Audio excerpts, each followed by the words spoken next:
Welcome to InTouch, dedicated to real estate professionals worldwide. We're here to educate you, entertain you, and empower you in all facets of real estate. Are you ready for the latest news, trends, and market updates? Then it's time to get in touch. Welcome to the show. Today, I am joined by my co-host, Gary Giffin, and we will be covering buyer broker fees, interest rates, and the lack of inventory nationwide. We have an exciting show. Get ready.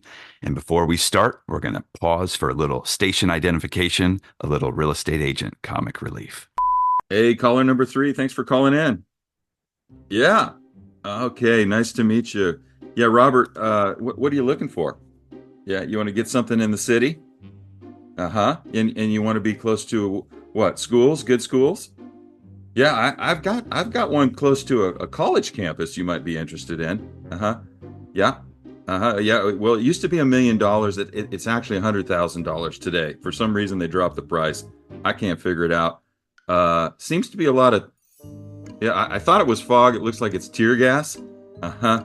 Yeah. Well, here's the good thing about the tear gas is you don't have to termite it. Like all the termites are dead, right? Yeah. So we'll go ahead and we'll save us at least $3,000 on the termite report. Yeah. It's close to a lot of traffic. You just can't keep your windows open at night. Is that okay? Yeah. All right, Robert. Hey, I forgot to tell you about insurance. It looks like we're getting a lot of people moving out of the state. So we've got one called the bankrupt state insurance. Yeah, it's pretty cheap. You'll like that. And if you've got a credit card, we'll put that on your credit card. The only reason I mention it is, the kids like to light up a bunch of fireworks around 2 a.m. So that, just so your roof doesn't catch on fire. Are you okay with that? Excellent. All right, $100K. I'll write up the offer. All right, thanks. I'm looking for some new buyers calling in. Let's hold on one second here. Let's take this call. Oh, you're from Vista? Fantastic. What can I do for you today? Yeah. Oh, I see. Yeah. So you've got $500K. Yeah. And you're looking for a detached home. North County. Great. Pool. You want to be in a good school district too? Excellent. Yeah.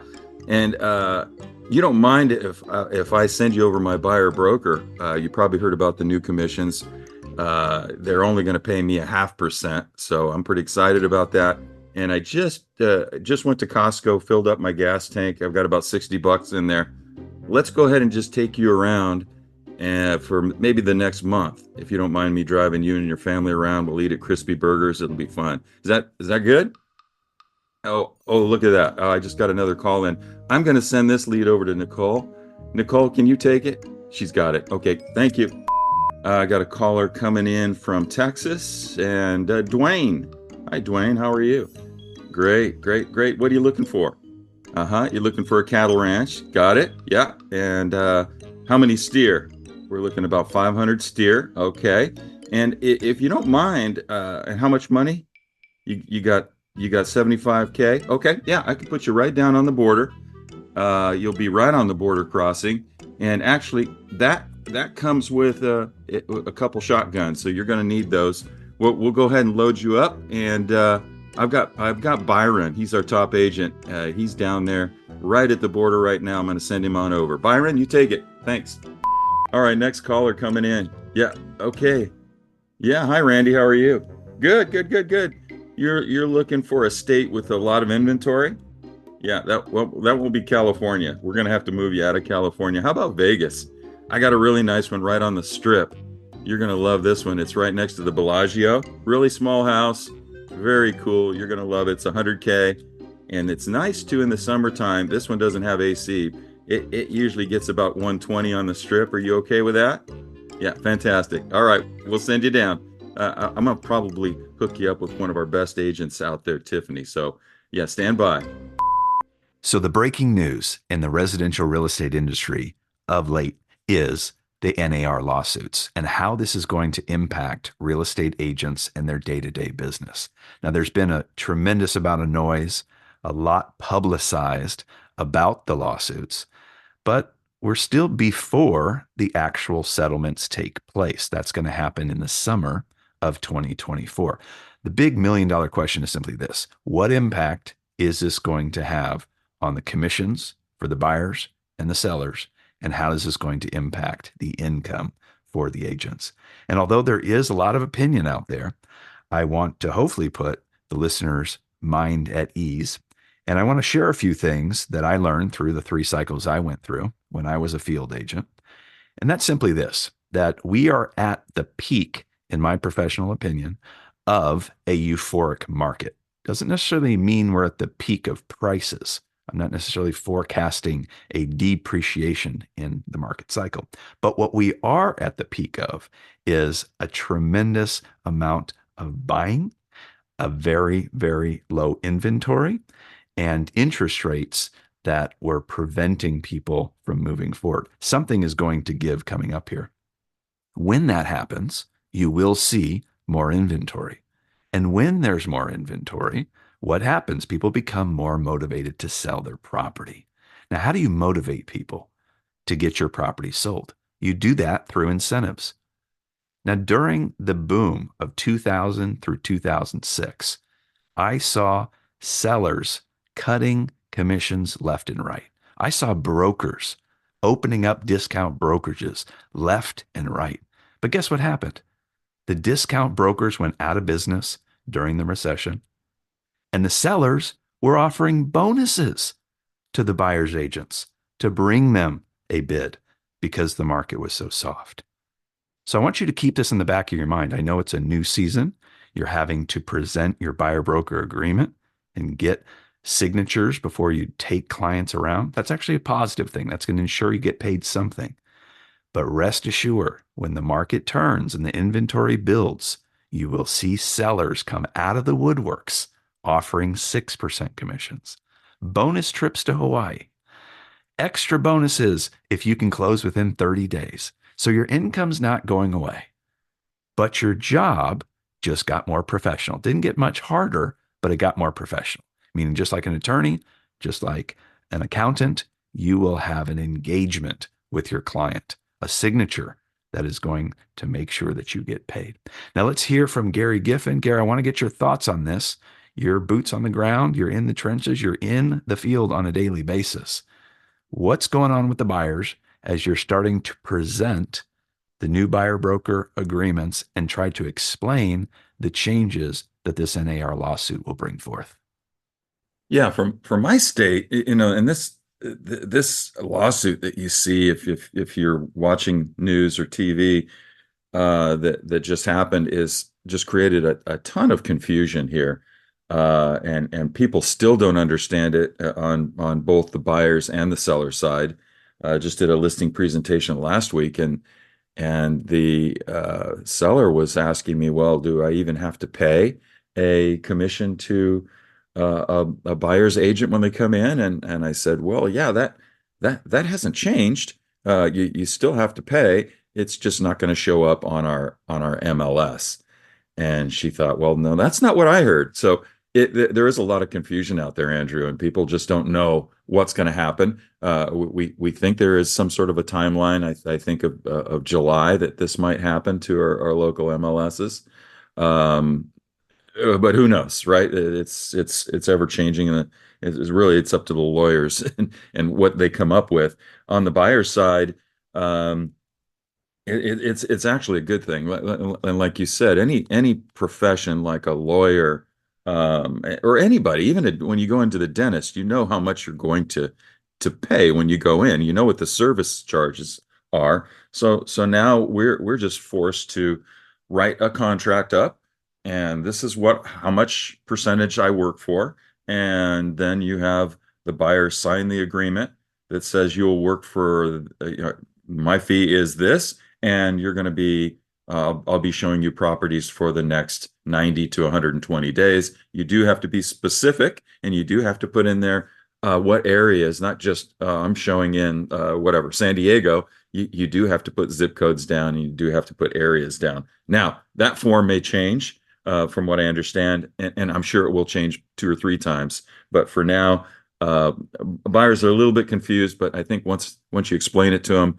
they understand, and it will be a good thing in the long run, like you said, Andrew. So I've got a pointed question for you, Gary, and I want to bring it to irreducible minimums for our audience members to clearly understand the impact. Are commissions negotiable? Yes, By law, commissions are negotiable, correct? that's correct. Are commissions still negotiable? They are. So what exactly has changed? Nothing. There you go. The only thing that's changed, Andrew, is that you're actually putting it down on a piece of paper and somebody's saying, oh, well, that's how much Gary Giffin's worth today. Exactly. Do you agree with that? Sure. And then you write it down on a piece of paper, they sign it, DocuSign, whatever, and off you go with a couple tanks of gas and you show them 100 homes. So the bottom line is simply this, and I'm trying to illustrate it with that simple point. The professionals who know how to negotiate are going to be just fine. And those who have been running around town for free, burning up gasoline, hoping and praying that client is loyal to them when it comes time to write an offer, this is probably the best thing that ever happened to you in your career. You are now forced to get paid. Congratulations. Now, for those of you who are comfortable taking listings and negotiating commission, well, bringing out the buyer agreement is going to be a walk in the park. And I would just encourage you to know your value. Each one of you has to assess what your time is worth. And once again, commissions are negotiable. If somebody comes to you and says, look, I've got a contract ready to go, I just need representation. I know exactly what I want to do. I found my house. I did all the research. I just need an agent. Well, is that truly worth 3%? Well, that's up for you to decide. If you can negotiate, more power to you. But the bottom line is we're getting to a place where the buyers and the sellers are voicing their opinion on what they believe the value of the real estate agent service is. Now, this did not touch commercial, by the way. Remember, NAR, National Association of Realtors, is a residential trade organization. So commercial brokers have been operating like this for 50 years. If you go into CoStar, there is no cooperating commission. There never has been. It is up to whoever's representing the tenant in a lease or the buyer in a purchase to negotiate through their LOI, that's a letter of intent, what their commission is. And many times the landlords on commercial leases or the owners of commercial buildings will say, buyer rep or buyer agent, you figure out your own commission with your client. That is industry standard, and it has been for many, many years in commercial. So let the fear go.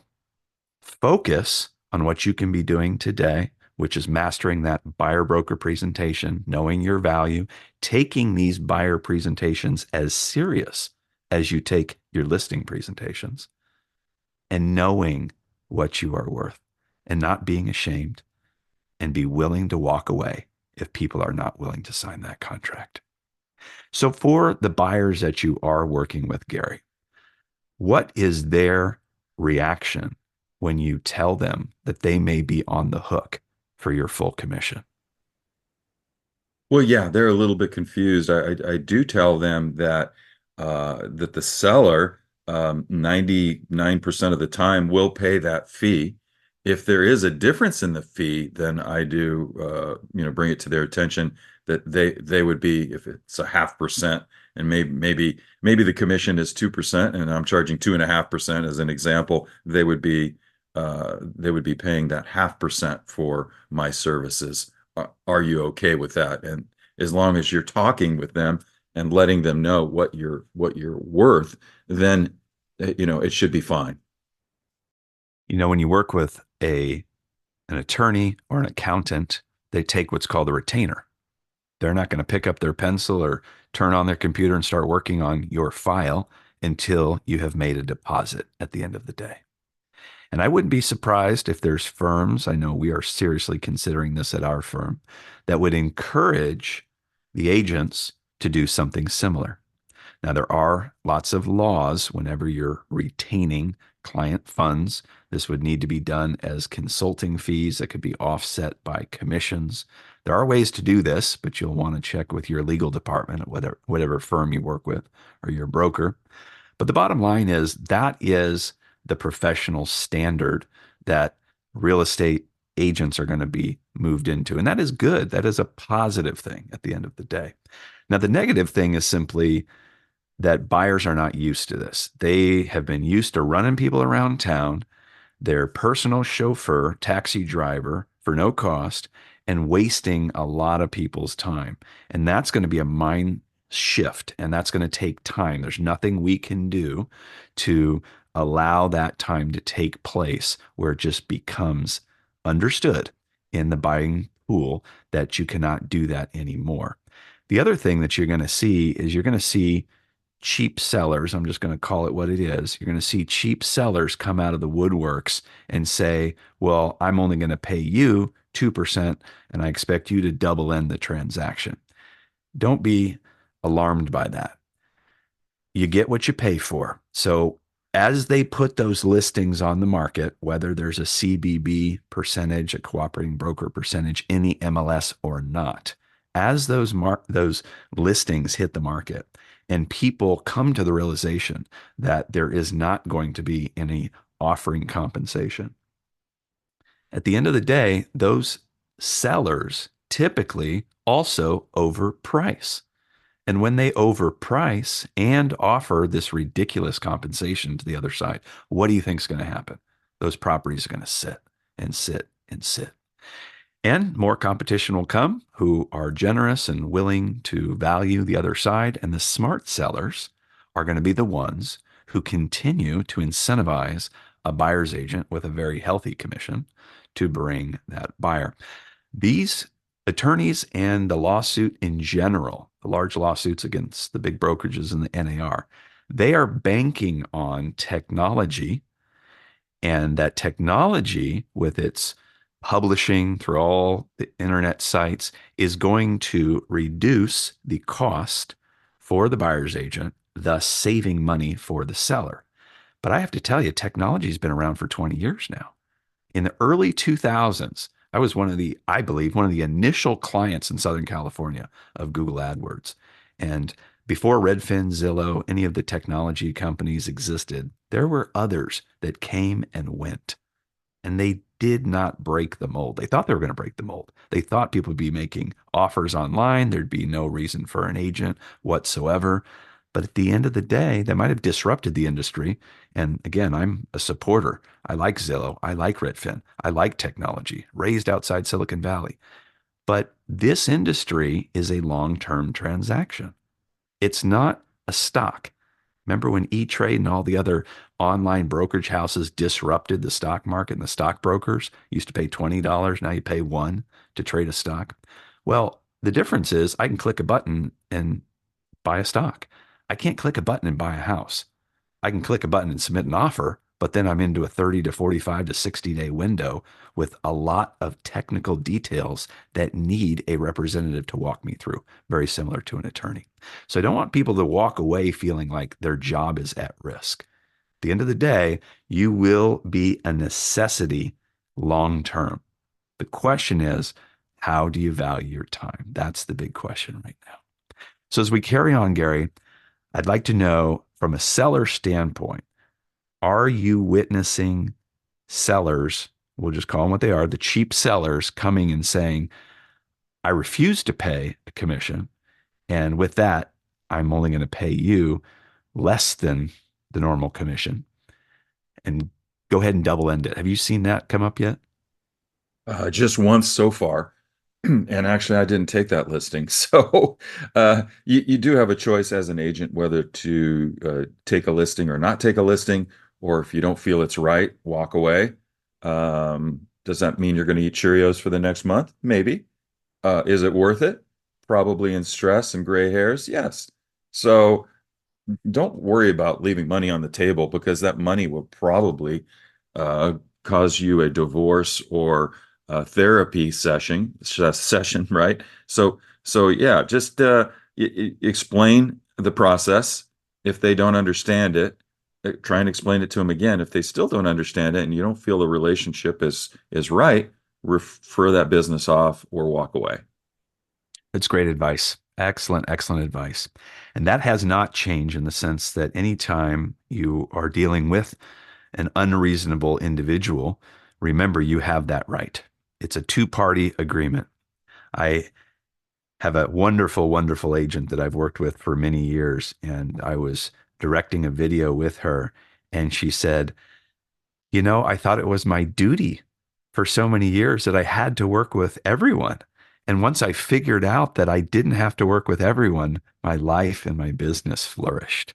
And so keep that in the back of your mind. Now let's transition into inventory. So we've got the NAR lawsuit. Obviously, that's a lot of noise and a lot of stress and a big change. And that's, I think, more emotionally taxing than financially taxing for the industry. We have a situation where we've got high interest rates and low inventory. So high interest rates, high prices, and low inventory. I call it the trifecta of disaster. That is probably the worst three things that could happen in our industry all at the same time. So the good news is can't get worse from here. I know people feel like, oh, interest rates could keep going higher and prices could keep going higher, and they could and they may, but that will actually create fallout, in my opinion, because you're going to have people that just throw in the towel and you'll get more inventory that way. So one way or the other, whether we get a reduction in interest rates, a boost in the inventory, a flush out in the economy, something will loosen up here. And I believe we have bright skies ahead. With that said, I want to focus on the inventory right now.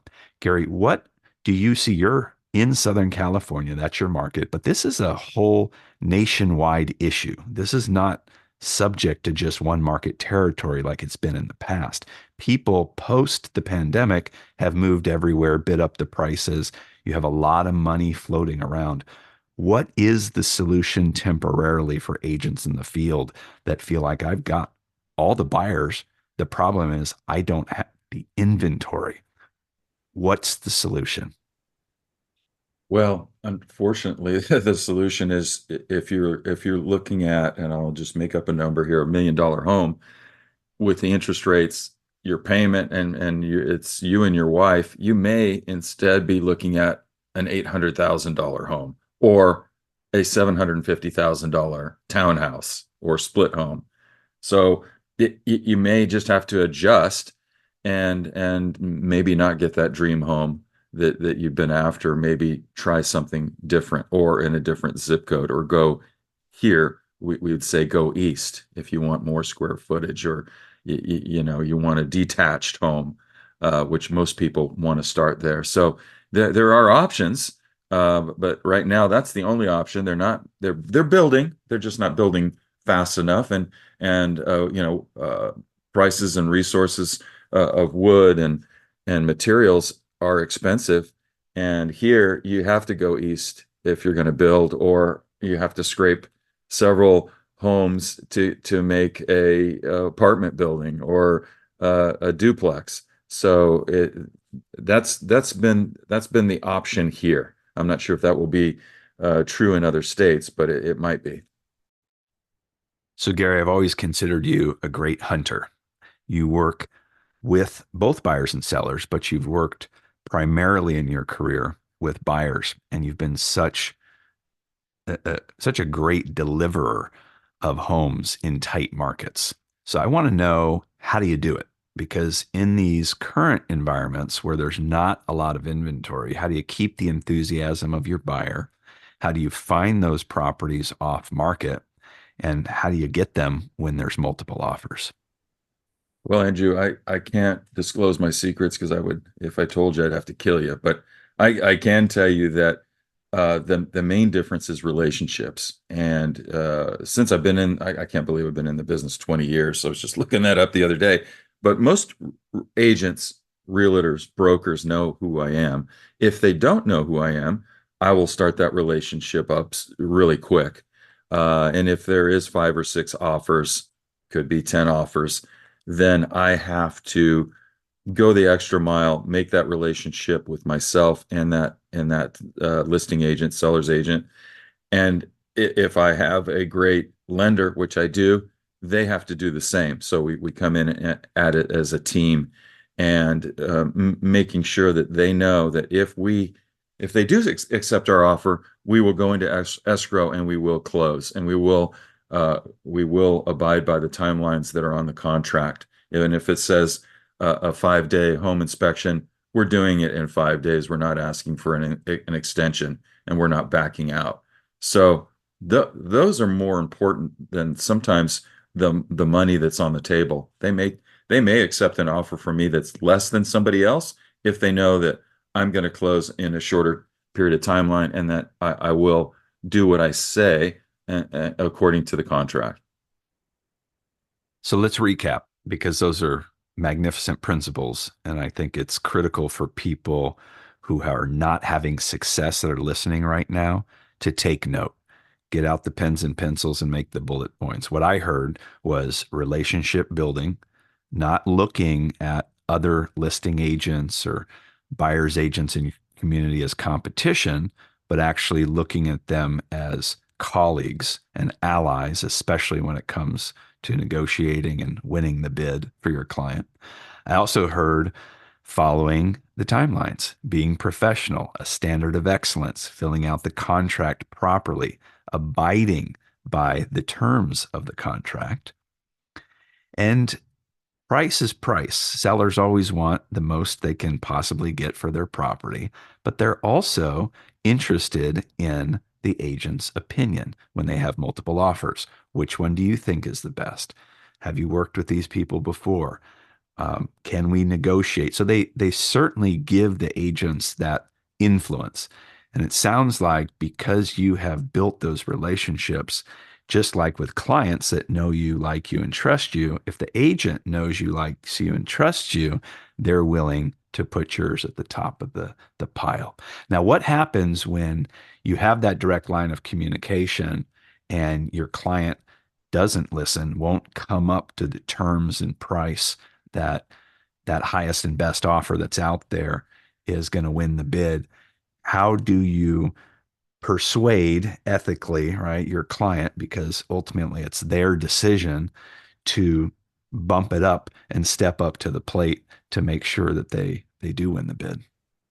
Well, unfortunately, Andrew, that's a lesson hard learned, and I've found most of my buyers have to lose one property to understand that, yeah, that really is the market, and I was telling the truth.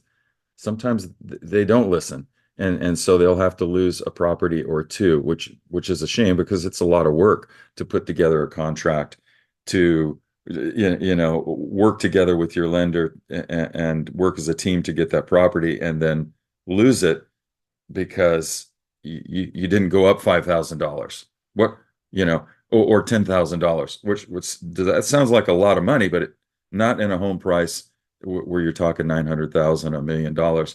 That, what is that? Cut your cable for a month and you can afford that, right? So you just have to be it. You would think it's common sense, but sometimes people just don't listen and they need to learn, and that's the hard way to learn. Yeah, I'll share a quick story. When I was in the field with a team, this is going back late 90s, I was in charge of the buyer's agents team.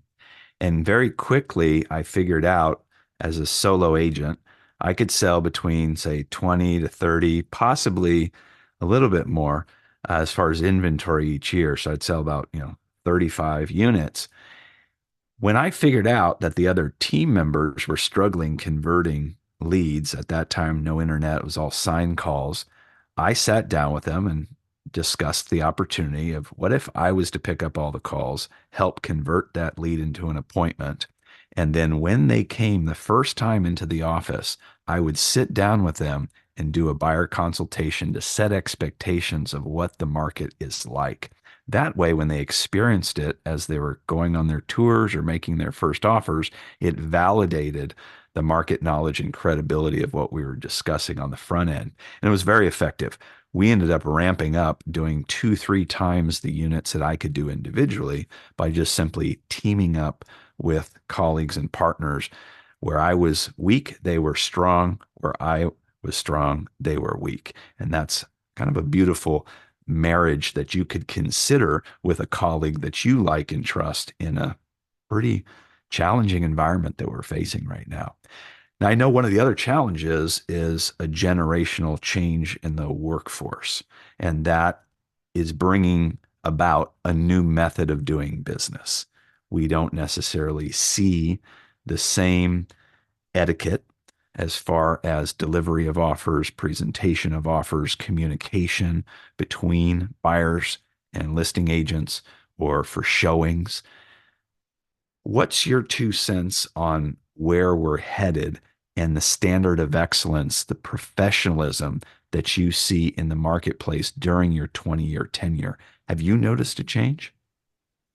Yeah, it's really most people or most of my clients that are buyers, younger, even younger buyers, they are coming from a Zoom uh, atmosphere. They're used to doing things through DocuSign. DocuSign is nothing new to them, right? So you're not using ink anymore.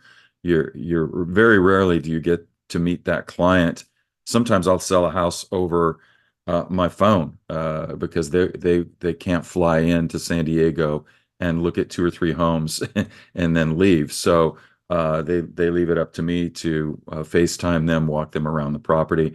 But yeah, it's difficult because you're not sitting down in front of somebody. So I think if you can do a phone call, initial phone call, and then a Zoom meeting where you're together with the man and the wife, whoever it may be, and discuss and kind of do the setup, do the layup, as it were, kind of basketball terms, and so they understand this is what's happening in the market, this is what we need to do, and then a few extra things that I do, I'll let them know, hey, this let's include this with the offer, and that way we'll have a better chance to win. Once you get that out in the open and they're more comfortable, there'll be less stress in that going forward. When you can't find active inventory in the MLS and you've already networked with the agents that you have those relationships with, and that's also come up dry, where do you look and how do you keep that client engaged so that they just don't throw in the towel, give up, and say, you know what, we're out, we'll just wait? Yeah, that's a good question, yeah, especially with low inventory. I belong to several different clubs and different whatever it is, whether it's surfing or fishing or whatever it is, and I'm always in contact with other either agents or people that are thinking about selling. And so I do keep a list of things that that uh, might be hidden inventory that I know, hey, this is coming up. We might have a good chance at this. So let's keep our eye on whatever the zip code is. This is coming up, and so I'll try and find some hidden inventory if it's out there, and just kind of staying in tune with other realtors and keeping that relationship going. So they know that I'm out there and they'll say, hey, Gary, I know you work with a lot of buyers. Hey, I've got this coming up. Keep it in mind. As a matter of fact, my last sale up in an area called Vista, it was in coming soon. It said no offers. That's a great place to look, right? Coming soon. It said no offers. There was no pictures. There was actually one picture, looked horrible. And I talked to the agent and I said, hey, if you can sneak us in, or if we can put in our offer early, and it's a good offer, would you accept it? And he said, oh, yeah, absolutely. I said, okay, what number do you need? And he told me, and I talked to my clients and they said, let's do it. And we went into escrow. And a lot of angry agents were behind that because they thought, oh, well, the open house is coming this weekend. Well, no, it never made the open house. It never, he didn't even upload his pictures. So we took it almost sight unseen. We did get to look at the property once we had the contract written, and it was beautiful inside. So that's another thing. Coming soon doesn't always mean coming soon. You could actually take it off the market. So there's another source. Coming soon and going soon, right? Gone. The strategies that I want to share that I'm remembering as you're speaking here when I was in the field, they were threefold. Number one, Every time I had a buyer that I could not find property for on the active market, I would call every single one of my clients just to say hello, but I would bring up this buyer with their permission by name, and I would share their story and say, do you know anybody? Because this accomplished two things. It kept me in touch with my client. It let them know that I'm still selling real estate. Because one of the worst insults you can ever get from a client you haven't talked to in a few years, they call you up, oh, are you still in real estate? That means you have not done your job communicating. And then it also helped the buyer because, yes, they would say, hey, I know somebody down the street. They're considering thinking about selling, and you might want to give them a call. So it's maybe a potential listing, even if the buyer doesn't buy that property. The other thing that I would do is whatever inventory was out there, I would drive around by myself. I know this is a little bit more challenging these days because showings aren't as easy. However, you can still do this. Any vacant listings, any properties I could get myself into. And I would take my own video or picture and demonstrate to the buyer, communicate that I'm on the hunt. I am working hard for you. I'm not just sitting around waiting for the next listing to pop onto the MLS that we both get notified at this point, right? Sometimes they get it before you do, or they're online, they find something, they're passing it on to you. And I would find things that were not on the open MLS, but like Gary referenced, they were coming soon. Some pocket listing, something that they could not access on their own.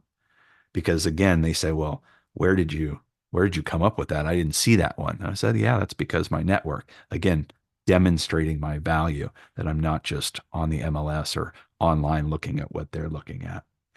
The other thing that I would do is during the open house, whatever open house I was going to host that weekend, I would have already toured the neighborhood and known every other listing that was available.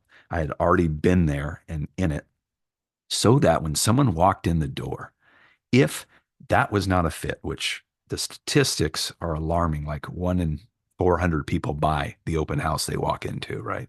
In this day and age, because low inventory, it's probably 1 out of 10 buy the open house because that's all that's available. But the point is, when there is a lot of inventory available, it's highly improbable that they're going to buy that house. But if you know the other 3 or 4 houses around the neighborhood, then you can immediately say, well, if you have a colleague, you take over. Would you like to go see the other 3 or 4 houses in the neighborhood? Let's go right now.